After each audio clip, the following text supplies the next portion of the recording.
So today is our episode number 5 direct दिल से। And आज का जो एपिसोड है उसका मजा ही कुछ अलग है।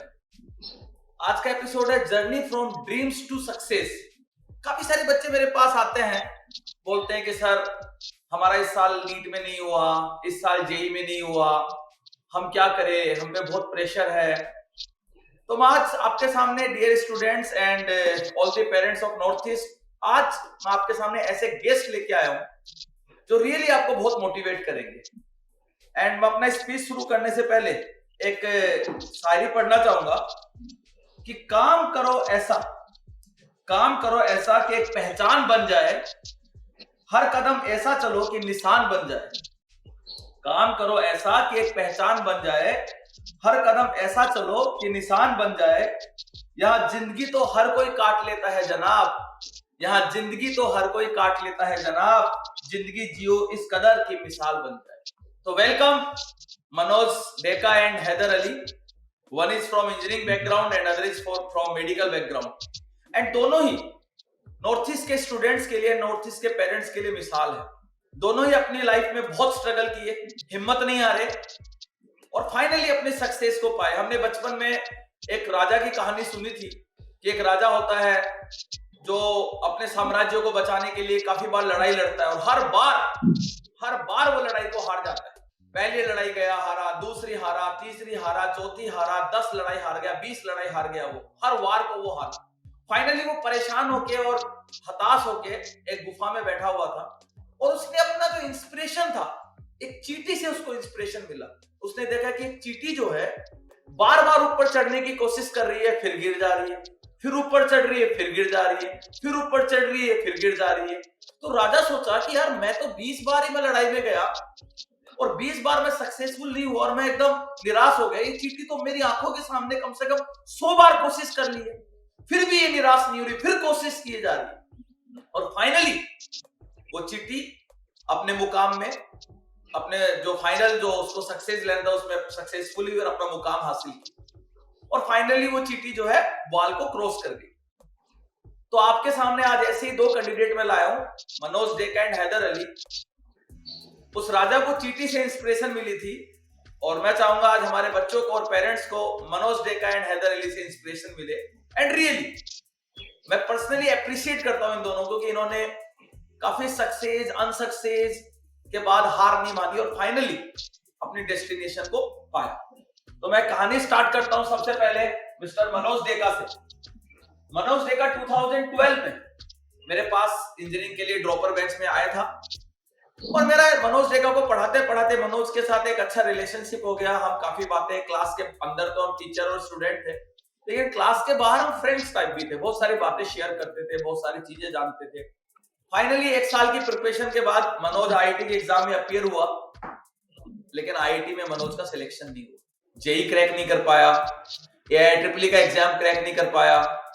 एंड जो आसाम का स्टेट इंजीनियरिंग कॉलेज उसमें भी एईसी एंड जेईसी में भी मनोज को सीट नहीं मिल रही थी, मतलब ना आईआईटी ना एनआईटी और ना ही एईसी एंड जेईसी। लेकिन सपना तो सपना होता है। मनोज का सपना था कि उसको आईआईटी में जाके पढ़ना है। तो मनोज फाइनली मेरे पास आया एंड बोला सर आईआईटी में तो सिंगल ड्रॉप ही अलाउ होता है। मैंने वो ड्रॉप दे दिया है, सपना तो सर मेरा आईआईटी में पढ़ने का है। तो मैंने बोला कोई बात नहीं, जरूरी नहीं कि आईआईटी में तुम बीटेक के थ्रू ही जाओ, आईआईटी में तुम एमटेक के थ्रू भी जा सकते हो। तो मनोज ने बोला सर अब कैसे किया जाना चाहिए। तो मैंने उसको बोला कि अभी तुम्हें जो भी इंजीनियरिंग कॉलेज मिल रहा है उसमें तुम कंप्यूटर साइंस का ब्रांच ऑप्ट कर लो। तो मनोज ने गुवाहाटी यूनिवर्सिटी से जो आईएसटी होता है वहां से कंप्यूटर साइंस से अपना बीटेक किया सीडब्ल्यू एंट्रेंस के थ्रू। एंड उसके बाद मनोज ने बीटेक करते करते ही अपना एमटेक का प्रिपरेशन चालू किया एंड फाइनली गेट के अंदर मनोज का काफी अच्छा स्कोर आया एंड उसको आईआईटी गुवाहाटी में कंप्यूटर साइंस में ही एमटेक में सीट मिली। 2 साल वहां पे अपना एमटेक में मनोज ने बेहतरीन प्रदर्शन किया क्योंकि फाइनली जो सपना मनोज ने देखा था आईआईटी में पढ़ने का, वो सपना उसने हासिल किया। और आईआईटी से 2 साल बाद मनोज जब प्लेसमेंट के लिए बैठा तो काफी सारे बीटेक होते हैं, बीटेक वालों को उसने प्लेसमेंट में बीट कर दिया। एंड आज मनोज एक काफी हैंडसम पैकेज पे इंडियन कंपनी जो है उसके अंदर एज ए सॉफ्टवेयर इंजीनियर काम कर रहा है इन धानी लोन्स एंड सर्विसेज। एंड मैं नंबर्स तो आउट नहीं करूंगा क्या पैकेज है, लेकिन मैं इतना बोलना चाहता हूं अपने व्यूअर्स को कि मिलियंस के अंदर मनोज का पैकेज है। तो दिस इज मैं my best wishes and huge congratulation to Manoj Deka कि हिम्मत नहीं आ रही। मैंने बोला ना कि जिंदगी तो हर कोई काट लेता है जनाब, काम ऐसा करो कि मिसाल बन जाओ। तो मनोज बहुत सारे इंजीनियरिंग एस्पायरेंट्स के लिए मिसाल है, जिनका सपना आईआईटी जाने का होता है, किसी कारणवश एक 3 घंटे के एग्जाम में उनका सपना पूरा नहीं हो पाता है और फाइनली अपने सपने को अचीव करते हैं। This is the dedication and that's why मैंने आज के प्रोग्राम को नाम दिया था journey from dreams to success. And second example आपके सामने है मिस्टर हैदर अली। ये भी बहुत स्प्लेंडेड एग्जांपल है। हैदर अली जो है, बहुत सारे जो बच्चे अभी हमारे पोटेंशियल इन कंसेप्ट एजुकेशन में एंड अदर गुवाहाटी की और भी काफी सारे इंस्टीट्यूट्स हैं, उनमें ड्रॉपर बैच में प्रिपरेशन कर रहे हैं। तो बहुत सारे बच्चे रूरल से आते हैं, गांव से आते हैं, जिन्होंने 9, 10, 11, 12 में प्योर आसामीज मीडियम से पढ़ाई की होती है, जिनका इंग्लिश से दूर दूर तक कोई लेना देना नहीं होता है। लेकिन जब जैसे वो गुवाहाटी में आते हैं और ड्रॉप देते हैं नीट की प्रिपरेशन के लिए, तो ऑब्वियसली गुवाहाटी में एक भी ऐसा इंस्टीट्यूट नहीं जो प्योर आसामीज लैंग्वेज में पढ़ाए, और ना ही पॉसिबल है, क्योंकि आसामीज में ना तो अच्छे राइटर के बुक्स अवेलेबल है आसामीज लैंग्वेज में, ना नेशनल लेवल पे जो, क्योंकि नीट नेशनल लेवल का कंपटीशन है तो बुक्स भी नेशनल लेवल की रेफर करनी पड़ेगी, और ना ही से प्रैक्टिकली पॉसिबल है कि स्टडी मटेरियल को आसामीज लैंग्वेज में बनाया जा सके। तो गुवाहाटी में जितनी भी कोचिंग है सब मिक्स लैंग्वेज में पढ़ाती है, Hindi, English and some time कुछ टीचर आसामीज वर्ड यूज कर देते हैं, बट 99% जो लैंग्वेज यूज होती है वो इंग्लिश ही यूज होती है। और बहुत सारे बच्चे जो पहले साल में स्ट्रगल करते इंग्लिश के साथ, मैंने भी किया था।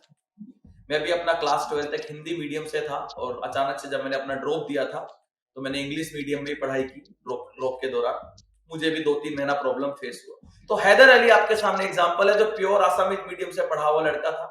उसने पहला ड्रॉप 2015 में दिया पोटेंशियल एंड कंसेप्ट एजुकेशन में। पहले ड्रॉप में मनोज का आई थिंक नीट के एग्जाम में जो मार्क्स आया वो अंडर 200 मार्क्स आया, लेकिन हैदर अली ने उस मार्क्स से डिमोटिवेट नहीं हुआ और इसने अपना, इसकी जो कमी थी उसको पता था इसका इंग्लिश में वीकनेस है, तो उसने पहले साल अपनी इंग्लिश की वीकनेस को काफी हद तक दूर किया। दूसरा टाइम दिया, दूसरे टाइम में भी इसका नहीं हुआ। थर्ड ड्रॉप दिया, थर्ड ड्रॉप में भी 4 नंबर से रह गया एंड देन ये फोर्थ ड्रॉप दिया एंड फोर्थ ड्रॉप में हैदर का स्टेट रैंक 26 आया और गुवाहाटी मेडिकल कॉलेज में अभी एमबीबीएस कर रहे हैं।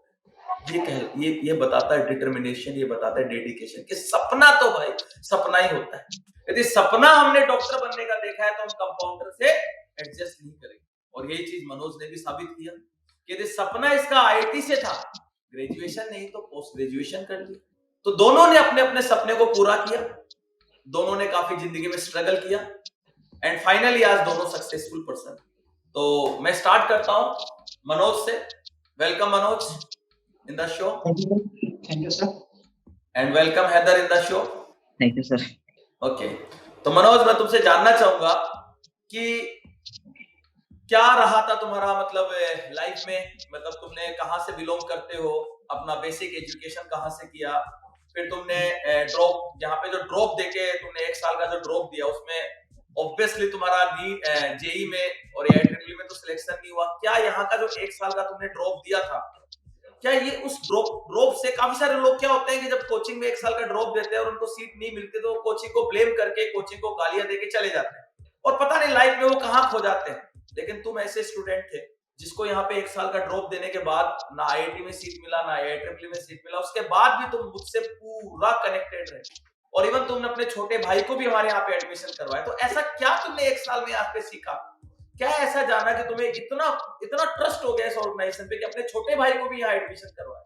मैंने तो बहुत सारे स्टूडेंट देखे अपनी लाइफ में जिनका किसी कारण से यदि सिलेक्शन नहीं होता है, अपना सक्सेस हासिल नहीं कर पाते हैं, उसके बाद वो इंस्टीट्यूट्स को ब्लेम करते हैं, इंस्टीट्यूट्स को गाली बकते हैं, बट तुमने तो उसका जस्ट अपोजिट बिहेवियर दिखाया। तुम थ्रू आउट द ईयर 4 साल का अपने बीटेक के दौरान में तुम मुझसे कनेक्टेड रहे, सजेशन लेते रहे एंड फाइनली आज काफी अच्छी पोजीशन पे हो। तो मैं जानना चाहता हूँ कि वो 1 ईयर का ड्रॉप था, उसमें ऐसा क्या खासियत था, क्या तुम्हें लर्निंग मिला, ये भी मैं जानना चाहता हूँ। उससे पहले जानना चाहता हूँ कि तुम कहाँ से बिलोंग करते हो, अपना बेसिक क्लास 11, 12 कहाँ से किया एंड क्या क्या प्रॉब्लम लाइफ में फेस करके आज यहाँ पे पहुंचे। जी सर, मैं बिलोंग करता हूँ नलबारी से, गुवाहाटी का बगल में डिस्ट्रिक्ट है नलबारी, वहाँ से बिलोंग करता है गाँव से। तो मैंने स्कूल उधर ही किया, एसएमएस मीडियम में ही किया मैंने। उसके बाद हायर सेकेंडरी मैंने क्लास 2 10 प्लस 2 जो किया है इंग्लिश मीडियम में किया। फिर मैंने यहाँ पे जो ड्रॉप दिया ना, जो एक्चुअली जो स्टूडेंट को प्रॉब्लम होता है जो इंग्लिश से जो ये, तो सर के यहाँ पे क्लासेस में जो कनेक्शन था स्टूडेंट के साथ में, सर इंग्लिश में बोलते हैं कभी, लेकिन स्टूडेंट अगर समझ में नहीं है हिंदी में बोल लेते हैं, मतलब पर्सनली समझाते हैं, डाउट क्लियर करते हैं, मतलब जो कनेक्शन बनाना स्टूडेंट के साथ। एक टीचर ऐसे, जो टीचर तो बहुत लोग ऐसे पढ़ाते हैं, लेकिन एक स्टूडेंट और टीचर के बीच में जो कनेक्शन है, स्टूडेंट को जो समझते हैं ना, तो वो कनेक्शन बहुत अच्छा लगा मुझे, और आपसे बहुत कुछ सीखने को मिला एक्चुअली। उस टाइम पे जैसे आप बोल रहे थे कोचिंग खत्म हो गया, कोचिंग का नहीं निकला तो कोचिंग को गाली देते, लेकिन एक चीज ये है कि आपसे मैंने बहुत सीखा, आपसे मैंने प्रॉब्लम सॉल्विंग सीखा, कैसे प्रॉब्लम को तोड़ना है, कैसे अप्रोच करना है, ये चीज ये वहां नहीं थी, मुझे गेट में बहुत हेल्प किया, जैसे कि मेरा प्रॉब्लम का अप्रोच था। और अपने क्लास में बताया था मेरा स्पीच के बारे में, मतलब कितना स्पीड में ये करना है, यही सारी चीज मैंने बहुत मतलब हेल्प किया। कोई भी अगर कोई भी एग्जाम दो, एंट्रेंस दो, तो ये चीज मुझे हेल्प करेगा, क्योंकि ultimate in the end of the day हमें प्रॉब्लम ही सॉल्व करना है कोई भी एग्जाम हो। तो आपसे मैंने प्रॉब्लम सॉल्विंग सीखा, और इतना इन डेप्थ पढ़ा, एक एक छोटे छोटे चीज को जैसे ड्रॉ करके चीजों को विजुअलाइज करके सिखाया। वो चीज बहुत अच्छा लगा मुझे, और मेनली जो स्टूडेंट और टीचर के बीच में जो कनेक्शन, जो स्टूडेंट को टीचर स्टूडेंट को समझे, उसको क्या चाहिए, कैसे पढ़ाना चाहिए, कैसे समझाना चाहिए, तो वो सारी चीजें मुझे बहुत अच्छा लगा। यही सारी चीजें मतलब मुझे बहुत मतलब हेल्प किया, तो इसीलिए बाद में भी मैं आपसे सजेशन लेता रहा।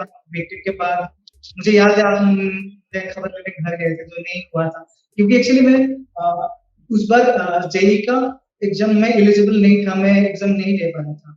जब मैं एडवांस के लिए फॉर्म जेई के लिए फॉर्म फिलअप कर रहा था, तो वहां पे मेरा एक ईयर ऑफ पासिंग जो मैंने डाला 2011 2012 में ये करा था, तो वहां पे एक पॉपअप आया था स्क्रीन में, तो ये you are not eligible for advance. तो उस दिन से मैं कुछ पढ़ा नहीं, यहाँ पे क्लासेस में आता रहा, तो मुझे याद है सर भी आपको भी याद होगा, पहले मेरा जो टेस्ट था उसमें परफॉर्मेंस बहुत अच्छा था, टॉप 2 में हमेशा, मैथ्स में हमेशा हाईएस्ट मिलता था मुझे। लेकिन उसके बाद जो फॉर्म फिलअप करने के बाद मैंने परफॉर्मेंस देख रहा था, सर आप भी बोला था कि क्या क्या होगा, तो सर वो उस दिन से मतलब मेरा ऐसा हो गया कि हाँ मैं तो आईआईटी में अपियर हो ही नहीं सकता, तो मैं मेरा मन ही नहीं था फिर एंट्रेंस देने में, तो मैंने कहीं पे भी अच्छा परफॉर्म नहीं किया, क्योंकि उस टाइम से मैंने पूरा छोड़ दिया था, मतलब डिमोटिवेट हो गया था, क्योंकि मैं जिसको टारगेट कर रहा हूँ उसके एग्जाम में अपियर ही नहीं हुआ। तो वो तो ऐसे तो चला गया। उसके बाद जैसे जैसे मुझे सीडब्ल्यू से मुझे मिला, तो वहाँ पे गौहटी यूनिवर्सिटी में मैं सर से कंसल्ट करके ले लिया उधर, तो कॉम्पिटिशन ले लिया, तो वहाँ पे भी मैं 1 2 साल 3 साल पे ऐसे निकल गया कि डिमोटिवेट हो, मतलब मेरा ड्रीम तो कुछ था, लेकिन मैं पहुंच नहीं पाया। तो फाइनली मैं फाइनल ईयर में फाइनल सेमेस्टर में थोड़ा प्रिपरेशन किया, नहीं मुझे प्रिपरेशन करना है, तो उस टाइम पे मैंने ऐसे खुद को टेस्ट करने के लिए, ऐसे टेस्ट करने के लिए मैं थोड़ा सा 15 दिन का प्रिपरेशन से मैंने गेट अपियर हुआ था। तो उस प्रिपरेशन में मैंने अपने आप को मेजरमेंट किया कि मैं कर सकता हूँ कि नहीं, मैं इतना सिलेबस टारगेट करके मेरा मार्क्स कितना है मैटर नहीं करता, मेरा एक्यूरेसी कितना है वो मैटर करता है। अगर मैं एक्यूरेसी से कर सकता हूँ, इतना एक्यूरेसी, तो मैं फुल सिलेबस कंप्लीट करूंगा, तो नेक्स्ट ईयर मेरा निकल जाएगा। तो मैंने ऐसे ये किया। तो और सर से भी मैंने कंसल्ट किया था कि ऐसे ऐसे तो नहीं हो, सर ने बोला था कि एमटेक के लिए ट्राई कर लो, गेट के लिए ट्राई कर लो, तो सर भी मुझे बहुत मोटिवेट किया। तो फिर मैंने उस टाइम पे गेट किया था, मेरा गेट क्लियर हो गया था, और मैंने जितना अटेम्प्ट किया था अराउंड 95-96% मेरा करेक्ट होके मेरा मिल गया था, तो मैं क्वालिफाई भी हो गया था। लेकिन मैं इतना टारगेट नहीं किया था, मुझे बस उस बार मेजरमेंट करना था। तो नेक्स्ट मैंने ऐसे करके ड्रॉप नेक्स्ट एमटेक ज्वाइन कर लिया था, लेकिन वहां से मैंने ड्रॉप कर दिया, क्योंकि नेक्स्ट टाइम मैंने जाके आईआईटी धनबाद में एडमिशन ले लिया था। तो उस टाइम मेरा 900 समथिंग रैंक आया था, तो धनबाद में मैंने आईआईटी धनबाद में एडमिशन लिया। तो उस टाइम भी मुझे ऐसा लग रहा था कि मैं सेटिस्फाइड नहीं हूँ, मैं जितना कर सका नहीं नहीं मतलब मेरा नहीं हुआ। तो उस टाइम फिर से मैंने रिपीट किया, फिर से मैंने यहाँ ड्रॉप करके फिर से मैंने दिया। नेक्स्ट टाइम मुझे 308 रैंक मिला इंजीनियरिंग, तो मैंने आईआईटी गुवाहाटी में एडमिशन ले लिया। वहाँ जर्नी बहुत अच्छा था, बहुत कुछ सीखने को मिला, और विकास सर भी आईआईटी गुवाहाटी का एलुमनाई है, बहुत अच्छा लगा। उसके बाद एमआईटी के हो गए मनोज?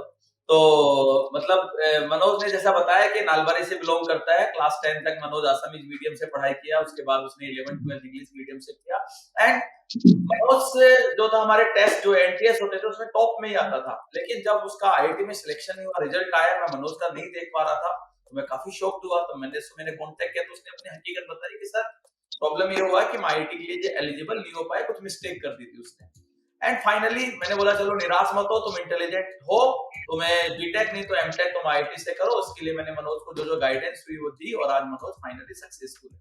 अभी मैं नेक्स्ट हैदर पे आता हूँ। एंड हैदर जो है अभी तक जो मेडिकल का जो मैं पिछले पोटेंशियल एंड कंसेप्ट एजुकेशन जो है मेडिकल में 2014 से काफी ग्रूम किया, फेमस हुआ। तो मेरा जो 2014 से 2021 जो मैं मेडिकल के बच्चों को ट्रेन किया हूँ अपने 8 ईयर के जो मेडिकल के कैरियर में, one of my most favourite student है Haidar, one of my most, और मेरे दिल के सबसे करीब। मैं पब्लिक को बताना चाहता हूँ कि जिस दिन नीट का रिजल्ट आया उस दिन हैदर से भी अच्छे रैंक आई थी, लेकिन मैं पर्सनली जो सबसे ज्यादा खुश हुआ वो हैदर के लिए हुआ, क्योंकि मेरे सबसे दिल के करीब लड़का था। और बहुत ज्यादा मुझे ही नहीं बल्कि हमारे पूरे स्टाफ को, पूरे फैकल्टी मेंबर को हैदर के लिए काफी ज्यादा खुशी हुई। तो मैं हैदर को चाहूंगा कि हैदर थोड़ा अपना जो पास्ट है उसके बारे में व्यूअर्स को बताओ। एंड जो बच्चे हैं, जो आजकल के बच्चे हैं, जो थोड़ा डांटने से थोड़ा सा टीचर थोड़ा र्यूड बोल देता है, थोड़ा धमका देता है, उससे टीचर से एकदम साइड हो जाते हैं, तो अपना थोड़ा जर्नी मैं चाहूंगा कि आज के जो स्टूडेंट्स उनको बताओ और उनको बहुत इंस्पिरेशन मिलेगा। Thank you, sir. First of all, good evening to everyone, and I would like to thank you, sir, for inviting me here. अपना लाइफ के बारे में अगर कुछ बताओ तो मुझे पोटेंशियल से स्टार्ट करना पड़ेगा, क्योंकि the life I had spent in potential change my life. At that point when I was in potential, at that time my life had change. So मुझे ये कहना है कि मैं जब 2015 में एचएस पास आउट हुआ तो मैंने पोटेंशियल में आके एडमिशन ले लिया। तो क्या हुआ, तो I was first time in Guwahati, so I was too busy in enjoying city life. Obviously eight that time my first priority was my girlfriend. चलो आज पता चला गर्लफ्रेंड भी थी हैदर की। चलो हैदर आज काफी राज करोगे, चलो मजा आएगा।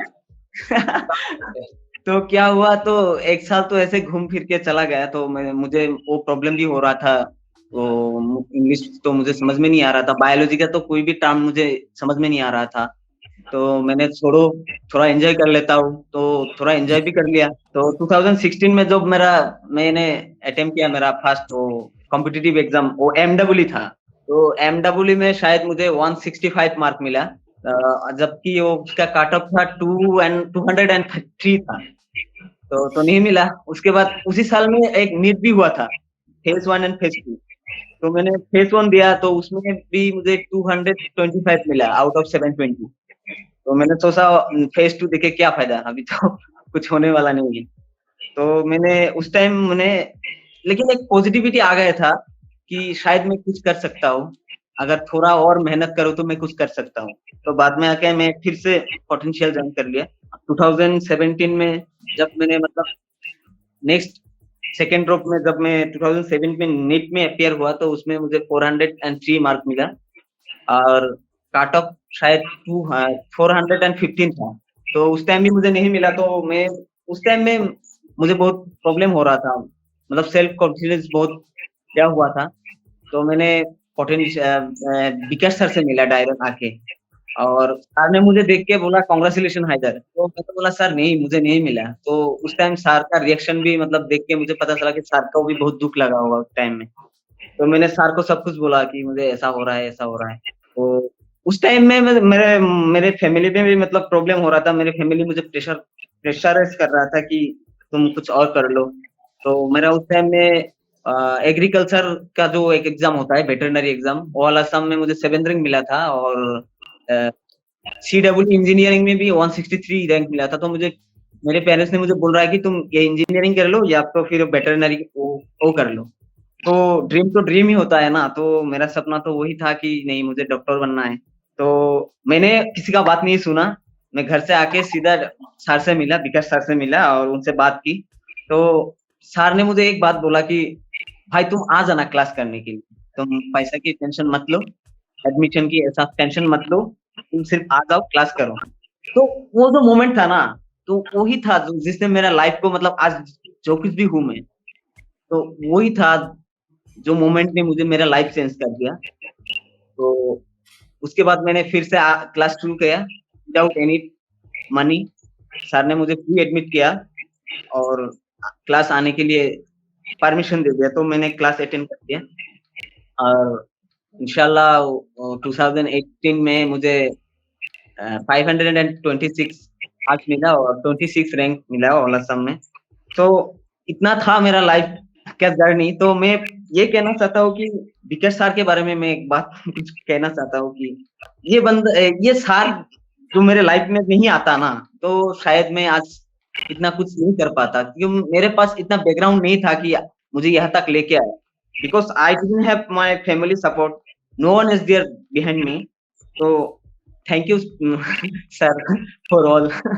हैदर, तुम जो भी हो आज अपनी मेहनत के दम पे हो, और मैं तो भगवान से और अल्लाह से यही प्रे करूंगा कि लाइफ में बहुत सक्सेस हासिल करो, बहुत बड़े डॉक्टर बनो। मेरा एकदम दिल की तमन्ना है कि तुम्हें मैं इंडिया का टॉप डॉक्टर बनता हुआ देखूं, रियली मेरा दिल, क्योंकि तुमने जिस स्ट्रगल से, जिस फेज से गुजरे, और जो तुम्हारे अंदर जो सच्चाई है, जो ईमानदारी है हैदर, वो बहुत कम लोगों में। और मैंने वो तुम्हारी ईमानदारी ऐसे नहीं आज देख रहा हूँ, तुम्हारे जो सच्चाई है, तुम्हारी जो प्योरिटी है, वो मैं 2015 से देखा जा रहा हूँ कि तुम जब सिलेक्शन नहीं होता तब भी तुम ऐसे ही थे। जब नीट में तुम्हारा सिलेक्शन हो गया, काफी सारे लोग चेंज हो जाते हैं। मैंने बहुत सारे स्टूडेंट देखे जो चेंज हो जाते हैं, बदल जाते हैं, और तुम रियली, और मैं आज शायद पूरे नॉर्थ ईस्ट के सामने इस मन से बताना चाहूंगा कि एक दिन नॉर्थ ईस्ट में तुम बहुत बड़े डॉक्टर बनोगे और तुम्हारा बहुत बढ़ना, ये मेरा बेस्ट विशेष तुम्हारे साथ है। इधर मैं ये जानना चाहूंगा कि तुम जो प्रिपरेशन करते थे, तो कितना घंटा पढ़ाई करते थे, एंड मतलब कौन से सब्जेक्ट को कैसे प्रायोरिटी देते थे, एंड लाइफ में कई बार एएनटीएस में मार्क्स कम या ज्यादा आता था, तो कैसे अपने आप को, अपने इमोशंस को कंट्रोल करते? हाँ सर, जरूर सर, वो मैं बोलना चाहता हूँ कि तो मैंने फर्स्ट टाइम मेरा ऐसा ही गया, तो सेकेंड टाइम मैंने जब ड्रॉप लिया तो मैंने थोड़ा सीरियस हो गया, और आपका डांट तो खाता रहता था उस टाइम में तो वो तो एक बहुत बड़ा फैक्टर था मेरे लाइफ के लिए। तो मेरा फर्स्ट प्रायोरिटी, मैंने 11-12 में मैंने कुछ नहीं सीखा था, मतलब मेरे साइंस का एस भी नहीं आता था मुझे। तो मैं सेकेंड टाइम जब ड्रॉप दिया तो तब मुझे समझ में आने लगा कि साइंस क्या है। तो मैंने फर्स्ट तो मैंने बायोलॉजी और केमिस्ट्री में दिया, मतलब वो थोड़ा इजी रहता, फिजिक्स मेरे लिए थोड़ा टफ था। लेकिन मैंने फिजिक्स का हर एक क्लास अटेम्प्ट किया करता था, क्योंकि आप लेते थे, अगर आप क्लास नहीं जाते थे तो आप नेक्स्ट डे खड़ा कर देते। पता नहीं आपके पास क्या है, आपका आंखों में स्कैन वगैरह कुछ मशीन वगैरह होगा शायद, आप नेक्स्ट दिन डायरेक्ट बुलाते, तुम कल नहीं आए थे, खड़े हो जाओ। कैसे, मतलब मुझे आज भी उस राज का पता नहीं है मुझे आज भी।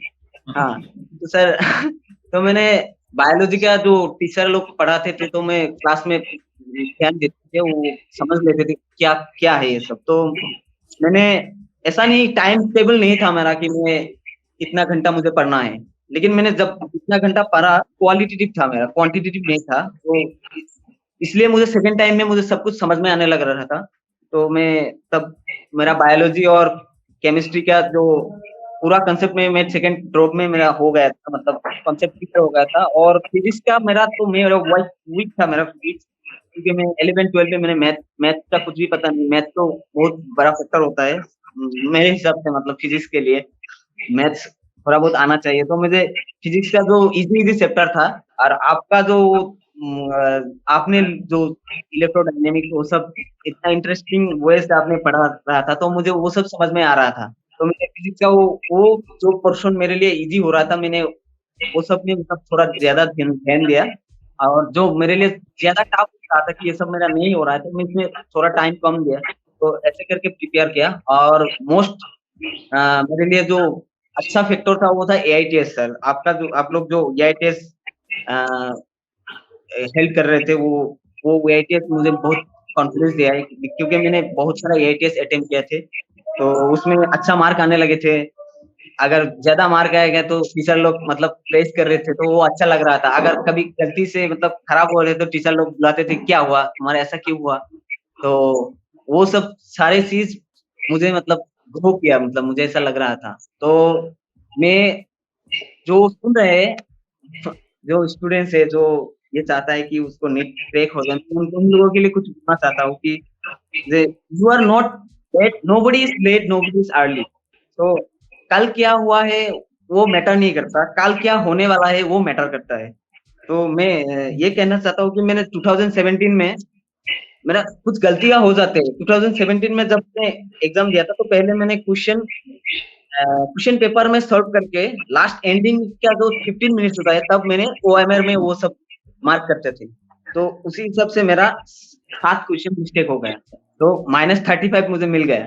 तो मैं बाकी लोगों को ये कहना चाहता हूँ कि कुछ टेक्निक है जो मतलब अगर गलती हो जाएगा तो तुम्हारा सिलेक्शन रोक सकते हैं, तो वो भी देखना पड़ता है, मतलब ऐसा हुआ है। बाकी मेरा पोटेंशियल में मैंने दूसरा इंस्टीट्यूट से मुझे बुला गया था कि तुम इधर आ जाओ, मैं तुमको फ्री पढ़ाऊंगा, ऐसा मतलब ऑफर किए गए थे, लेकिन नहीं, मुझे नहीं जाना था वहाँ पे और मैं नहीं गया था इसे भी।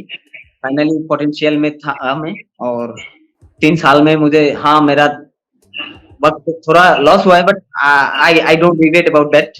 बट जो हुआ अच्छे के लिए हुआ, and all credit goes to potential concept education. Thank you Haider, बहुत बड़ी बात बोली हैदर ने कि आपकी जिंदगी में कल क्या हुआ है उस पर टाइम जाया मत कीजिए, कल क्या होने वाला है उस पर टाइम जाया कीजिए। तो मैं भी एक शायरी बोलूंगा कि सोचने से कहाँ मिलते हैं तमन्नाओं के शहर जनाब, सोचने से कहाँ मिलते हैं तमन्नाओं के शहर जनाब, चलना भी जरूरी है मंजिल पाने को, चलना भी जरूरी है मंजिल को पाने के लिए।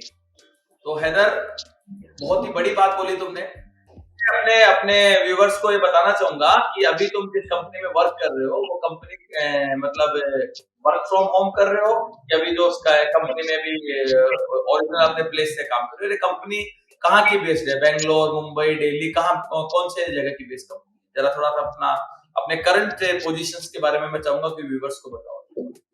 हाँ, एक्चुअली मैं जानी लॉन्सन सर्विसेज में कर रहा हूँ करेंटली, तो वहाँ पे सॉफ्टवेयर इंजीनियरिंग की पोजीशन पे कर रहा हूँ। अच्छी कंपनी है, इंडिया बुल्स निफ्टी 50 में आती है। ये कंपनी बहुत अच्छी कंपनी है, बहुत अच्छा लगा, वर्क कल्चर बहुत अच्छा है। एंड अभी मैं वर्क फ्रॉम होम ही कर रहा हूँ। ओके, मुंबई बेस्ड कंपनी है। तो मनोज, आगे का कोई फ्यूचर प्लानिंग, एमबीए वगैरह या फिर मतलब आगे का यूपीएससी, एपीएससी, कुछ और फर्दर प्लानिंग या इसी फील्ड में मतलब आगे अपनी जर्नी तय करना चाहो? जी सर, हायर स्टडीज का तो प्लान था मेरा, अभी देखते हैं फिलहाल। अभी करियर बनाना है एज ए डेवलपर, मुझे आगे लेके जाना है। देखता हूँ ऐसे कितना मैं कर सकूँ, एफर्ट तो फुल दूंगा मेरे तरफ से। फिर हायर स्टडी, जैसे कि मेरा मन ये है कि जैसे कि हायर स्टडी में अगर अच्छे से कर लूँ तो जो यहाँ पे जो थोड़ा बहुत एजुकेशन के लेके, हायर स्टडीज के लेके जो लोगों का जो ये है, जो करना ज्यादा लोग करना नहीं चाहते हैं एक्चुअली, और एजुकेशन फील्ड के साथ ज्यादा लोग रहना नहीं चाहते, तो वो थोड़ा इंस्पिरेशन लोगों को डालना है बच्चों को। एक्चुअली बच्चों को देना है, तो जाके वो लोग आगे जाके जनरेशन को आगे लेके जाए। मेनली हायर स्टडीज को मुझे ये करना, थोड़ा मोटिवेट करना है। और आसाम के लिए कुछ फ्यूचर में कुछ करने का प्लान? क्योंकि आसाम ने तुम्हें इतना कुछ दिया है, तो मैं चाहूंगा कि थोड़ा आसाम को अपलिफ्ट करने में भी कंट्रीब्यूशन। हाँ, मैं बोल रहा हूँ कि मैं मनोज, आसाम के जो लिए भी कुछ करना है तुम्हें। जैसे हैदर को तो मैं आसाम छोड़ के जाने नहीं दूंगा, भले ही एमडी वगैरह करने के लिए हैदर दिल्ली जाएगा, मुंबई जाएगा, बट फाइनली मैं चाहूंगा कि हैदर आसाम में ही अपने मतलब लोगों की सेवा करनी है, और हो सकेगा तो मिलके हॉस्पिटल डालेंगे हैं, जहाँ पे थोड़ा सोशल सर्विस करेंगे, सोशल कोच करेंगे, लोगों की सेवा करेंगे। तो मनोज, मैं तुमसे भी एक्सपेक्ट करता हूँ कि जो आसाम के लोगों के लिए मतलब आने वाले समय में, अभी नहीं, अभी पहले अपने आप को और काबिल बनाओ और योग्य बनाओ, ताकि कुछ कंट्रीब्यूट आसाम के लिए कर सको अपनी लाइफ में। हाँ, बोलो। जी सर, पहले बात तो ये है कि मैं खुद को इतना काबिल बनाऊं कि मैं इकोनॉमिकली, सोशली जो भी मतलब कंट्रीब्यूट कर सकूं। उसके बाद भी मैं जो फ्यूचर जनरेशन, जो छोटे बच्चे आ रहे हैं ना, उन लोग को अगर जो इंस्पिरेशन दूं कि कैसे, मतलब मेनली मेरा टारगेट यही है कि प्राइमरी जो सेक्शन है, प्राइमरी एजुकेशन में बच्चों को उधर ही, मतलब बच्चों को ये करना है, एक टारगेट लेके ये करके उधर ही, क्योंकि बच्चे जितने छोटे होते हैं ना उतने दिमाग उन लोग का इतना चलते हैं, तो एक एज में जाके थोड़े थोड़े कम, तो जितना पहले ही उन लोग को एक टारगेट बना के ये करो तो अच्छा होता है। मेनली प्राइमरी एजुकेशन में हमको फोकस करना है, क्योंकि प्राइमरी एजुकेशन बहुत वीक है यहाँ का, नहीं पूरा, मतलब वही एजुकेशन में ये बहुत बड़ा प्रॉब्लम है प्राइमरी एजुकेशन। तो अच्छा मैं मनोज, उधर मैं तुमसे एक क्वेश्चन पूछना चाहूंगा कि ऐसा क्या रीजन है कि आसाम से, जनरली देखो मेडिकल इंजीनियरिंग में काफी सिलेक्शन होते हैं, बल्क में काफी सिलेक्शन होते हैं, बट जो ऑल इंडिया लेवल पे हम चाहते हैं कि आसाम से अंडर 100 रैंक आए, आसाम से रैंक 1 आए ऑल इंडिया लेवल पे, क्या कारण है कि आसाम से, मैं तो काफी रिसर्च करता हूँ, हर साल कोशिश करता हूँ कि आसाम से ऑल इंडिया रैंक 1 आए, रैंक 2 आए, और यदि भगवान की दया रही तो मैं शायद अगले साल जेई में, जेई एडवांस में और जेई मेन में भी वी विल ट्राई कि आसाम से सिंगल डिजिट में रैंक आए ऑल इंडिया लेवल पे। We are working on that, हम काफी मेहनत कर रहे हैं। लेकिन मैं तुम लोगों से जानना चाह रहा हूँ कि ऐसा क्या कारण है कि आसाम से मतलब सिंगल डिजिट में ऑल इंडिया रैंक नहीं आ पा रहा। बहुत सारी कोचिंग काम कर रही है, पोटेंशियल एंड कंसेप्ट एजुकेशन है, XYZ बहुत सारी इंस्टीट्यूट है, बट वो जो सिंगल डिजिट रैंक है वो हम आसाम से दे नहीं पा रहे। ये लास्ट में 20 साल से देखे जा रहा हूँ। तो क्या क्या क्या कारण क्या है कि यूपी बिहार यहाँ से टॉप रैंक्स आती हैं, आसाम से नहीं आ पा रही? क्या प्रॉब्लम क्या है यहाँ आपके अकॉर्डिंग? इस प्रॉब्लम क्या है, उसका सॉल्यूशन क्या है? वही चीज लोग, मतलब यहाँ मेरा कुछ दोस्त थे जो वो लोग IIT के लिए तैयारी कर रहे थे, तो वो लोग स्कूल से कर रहे थे, 8, 9, 10 से, मतलब टारगेट रखते के कॉन्सेप्ट करना है, इतना करना है, ये एग्जाम है, सर एग्जाम का लेवल है। तो मैंने IIT के बारे में सुना क्लास 12 में पहले से, तो डिफरेंस वहाँ पे एक डिफरेंस है। और ये है कि यहाँ पे जो है ना मार्क्स के ऊपर बहुत ध्यान देते हैं लोग। मार्क्स, मुझे ना क्लास 12 में मुझे 61% मिला था, तो मुझे घर से इतना पता कि बगल वाले जो है वो उसको 85 क्लास मार्क्स मिला, उसका IIT नहीं होगा, तुम्हारा कैसे निकलेगा, तुम 60% वाले हो। तो ये सब बात होते हैं। तो जो क्लास की मार्क्स और यहाँ की IIT JEE का जो एंट्रेंस का मार्क्स वो बहुत डिफर करता है एक्चुअली। आपका वहाँ पे आपको प्रॉब्लम सॉल्विंग स्किल्स पूरा नापा जाता है, लेकिन इधर इतना नहीं होता है, डिफरेंस आता है। जो कुछ अच्छे स्टूडेंट ऐसे भी होते हैं जिनका मार्क्स कम हो, लेकिन वो लोग डिमोटिवेट होकर एग्जाम में अपेयर भी नहीं करते, और वो लोग का एक्चुअली टारगेट ही नहीं रहता है, वो क्लियर करने के बाद ही टारगेट रहता है कि हाँ मुझे एंट्रेंस है। तो ये भी एक बहुत बड़ा रीजन है। तुम्हारे हिसाब से क्या कारण है कि आसाम में यूपीएससी ले लो, कोई भी एंट्रेंस, मैं इंजीनियरिंग मेडिकल एंट्रेंस की बात नहीं कर रहा हूँ, अभी यूपीएससी का रिसेंटली रिजल्ट आया, मैं देख रहा हूँ कि आसाम से सिर्फ एक बच्चे का सिलेक्शन हुआ, वो भी बहुत 300 अराउंड रैंक के आसपास। आसाम से यूपीएससी ले लो या अदर नीट ले लो, जेई ले लो, या अदर नेशनल लेवल का कोई भी क्लैट वगैरह कोई भी एग्जाम ले लो, CA CPT ले लो, वाई आसाम से हम सिंगल डिजिट रैंक क्यों नहीं दे पा रहे? और क्यों यूपीएससी में आसाम से हम लोग 100, 150 मतलब 50-60 सिलेक्शन क्यों नहीं दे पा रहे? कारण क्या है? हैदर, तुम्हें क्या लगता है कि क्या क्या मतलब एक डिफरेंट अंतर है आसाम के बच्चे में और बाहर के बच्चे में? क्या बच्चे में जेनेटिक प्रॉब्लम है, या बच्चे का साइकोलॉजिकल प्रॉब्लम है, या कुछ और प्रॉब्लम? मैं जानना चाहता हूँ। तो मेरा यही मानना है कि जेनेटिकल कोई प्रॉब्लम नहीं है, जेनेटिकल प्रॉब्लम कुछ भी नहीं है, तो मतलब एक एनवायरमेंट की प्रॉब्लम है। मुझे ऐसा लगता है कि एक माहौल होता है ना, कॉम्पिटिटिव माहौल, वो मेरे हिसाब से नॉर्थ ईस्ट में कम है। हमें मतलब ये, मतलब हमें दिमाग में ये चला आता है, और दूसरे लोग हमको यही मतलब बोल के गए कि छोड़ो भाई, इतने में मिल रहा है तो इतना में खुश रहो ना, मतलब इतना दूर जाने के लिए क्या जरूरत है। जैसे मेरा पर्सनल लाइफ में मुझे यही कहा गया है कि अगर तुम्हें एग्रीकल्चर, वो जो वेटरनरी में मुझे तुम्हें मिल रहा है, तो तुम फिर क्यों वेस्ट कर रहे हो अपना टाइम, उसमें जाओ ना। तो यही सोच हमारे यहाँ पे ज्यादा है, मतलब मुझे ऐसा लगता है। और थोड़ा बहुत वो हमारे यहाँ पे एजुकेशन सिस्टम जो है वो भी मतलब रेस्पॉन्सिबल है इसके लिए। मतलब हमें कॉम्पिटिटिव, मतलब कंपटीशन से हम डरते हैं। नॉर्थ ईस्ट के पीपल थोड़ा ज्यादा डरते हैं, मुझे लगता है ऐसा पर्सनली मुझे, कि हमारा जो माहौल है वो कॉम्पिटिटिव माहौल थोड़ा कम है यहाँ पे।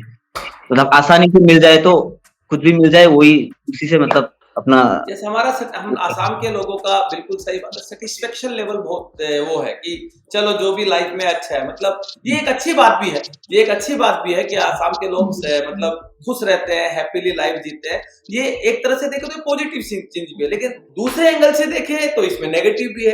पॉजिटिव इसलिए कि भाई सब सेटिस्फाइड है, अपनी अपनी लाइफ जी रहे हैं, किसी के दूसरे की लाइफ से इंटरफेरेंस नहीं है, मतलब एक दूसरे को लूटना खसोटना यहाँ नहीं है, जैसे बाकी अदर जगह ऐसा चलता है। लेकिन आसाम में हर आदमी एक दूसरे की हेल्प करता है, हर आदमी खुश है, यहाँ पे हैप्पीनेस ज्यादा है। लेकिन मैं ये बोलूंगा तो यदि दूसरे एंड पे इस हैप्पीनेस का इम्पैक्ट कंपटीशन लेवल पे पकड़े तो इसका नेगेटिव इम्पैक्ट पड़ता है। जैसे हमारे यहाँ पे क्या है, 10th बोर्ड में बच्चा का रैंक आ गया, रैंक 1 या रैंक 2 स्टेट रैंक, तब मतलब पूरा फैमिली में खुशी हो जाता है, टीवी चैनल पे उसको दिखाया जाता है। लेकिन वही हमारे यहाँ पे कोई बच्चा यदि IIT में रैंक लाता है, उसका कभी कोई शो नहीं आता है, कोई टीवी चैनल पे नहीं आता है।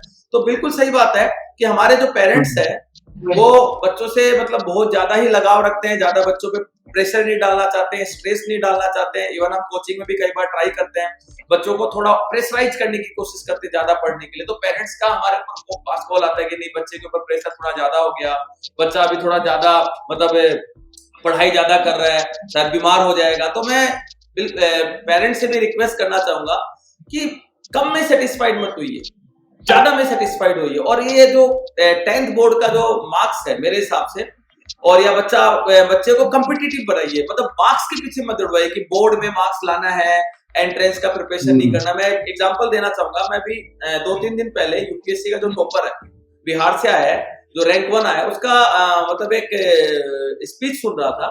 वो अपने मॉम डैड के साथ एक स्टेज पे स्पीच दे रहा था। उसने बोला कि उसका क्लास 4 में 5th में जो पोजीशन आता था वो 40s में आता था, 40, 50 ये रैंक आता था उसका। लेकिन उसके पेरेंट्स कभी भी उसको ये नहीं बोलते थे कि तुम क्लास में 40 पोजीशन पे क्यों आते हो, 45 पोजीशन पे क्यों आते हो, उसको कभी नहीं बोला। वो लड़का अपना ईमानदारी से मेहनत करता गया, उसके पेरेंट्स ने सिर्फ उसको कम्पिटिटिव एनवायरनमेंट दिया कि कंपटीशन पे फोकस करो। वो लड़का IIT से अपना बीटेक किया और इस बार यूपीएससी में वो रैंक 1 भी लेके आया। तो उसने बताया, अपने एक्सपीरियंस शेयर किए थे कि जो नॉर्थ साइड के पेरेंट्स होते हैं वो बोर्ड पे फोकस ज्यादा ना करके वो कंपटीशन पे ज्यादा फोकस करते हैं और बच्चे को लास्ट तक पुश करते हैं। बच्चे का जितना पोटेंशियल होता है वहां तक बच्चे को पुश करते जाते हैं और ऊपर तक लेके जाते हैं। सो मैं इस मीडियम के जरिए मैं नॉर्थ ईस्ट के पेरेंट्स से भी रिक्वेस्ट करूंगा कि आपके बच्चों में बहुत ज्यादा पोटेंशियल है। मैं पिछले 15 साल से यहाँ के बच्चों को पढ़ा रहा हूँ। यहाँ का बच्चा नॉर्थ के बच्चों से भी काफी ज्यादा इंटेलिजेंट है, काफी ज्यादा टैलेंटेड है। हमें सिर्फ एक छोटा सा काम करना है, हमें हमारे यहाँ के बच्चों को उसका जो एक्चुअल पोटेंशियल है वहां तक उसको पुश करना है और फिर देखिए कितना खतरनाक मिरेकल होता है। यहाँ का बच्चा ना सिर्फ IIT और नीट में बल्कि इंडिया के हर कॉम्पिटिटिव एंट्रेंस में, चाहे वो SSC हो, चाहे वो आपका UPSC हो, चाहे कोई भी कॉम्पिटिटिव एग्जाम हो, उसमें यहाँ का बच्चा टॉप 10 में जरूर रहेगा। So thank you Haider Ali and Manoj Deka for coming in this session. एंड इस तरह के शो हम आगे भी करते रहेंगे, आगे भी बच्चों के लिए बहुत सारे इंस्पिरेशनल गेस्ट हम लाते रहेंगे। सो बस मैं एक लास्ट आपसे बोलना चाहूंगा कि हमारे जो बच्चे हैं, नॉर्थ ईस्ट के जो बच्चे हैं जो भी नीट और जेईई की प्रिपरेशन कर रहे हैं, उनका आपका लास्ट मैसेज क्या है? आपकी तरफ से last suggestion and last message. हाँ जी, मैं बोलना चाहता हूँ कि कभी भी हारना नहीं है, क्योंकि हमको बस जो अपना टारगेट है ना उसको जैसे भी करके करना है। ये अगर मोटिवेशन आप खुद पे रखो ना तो कुछ भी कर सकते हो। You have the power to everything in life. तो उतना मतलब ये करना, और कभी भी कम में सेटिस्फाई नहीं होना चाहिए, जितना दिल से चाहो उतना करना चाहिए। तो एक लाइन मुझे याद आ रही है, बुक का था गुड टू ग्रेट बोल के, as long as you are satisfied with good you won't achieve the great. तो आपको ग्रेट अचीव करने के लिए गुड के साथ कभी सेटिस्फाई नहीं होना है। मैं ये बोलना चाहता हूँ कि अगर आपने आपकी लाइफ में एक गोल सेट कर लिया कि मुझे ये करना है, then you have to fall in love with that goal।